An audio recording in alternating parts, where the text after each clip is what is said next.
sa aking mga crocodiles dyan. Nakikita nyo ba? Nakikita ko. So, ito nga, ang dami namin yung pinorchase na pagkain o cat food. Kasi dito sa sa may Handyman, Handyman ay nag 50% discount sila sa cat food at saka sa dog food. So, nakita ko lang ito doon sa pamangkin ko. Ay sabi ko, bakit kayo nakapurchase? Ako hindi nyo man lang sinabihan.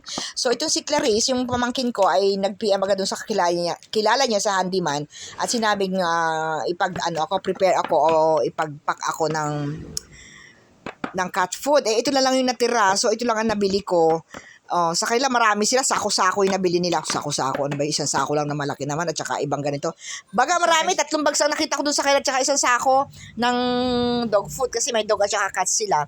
So, ito, 50% discount. So, iba nito ay 3 klase lang ang nabili ko dun sa Dilata.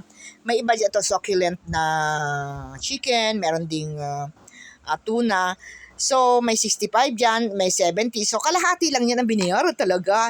And then, ang Whiskas naman po ay iisa ang flavor, parang tuna lang.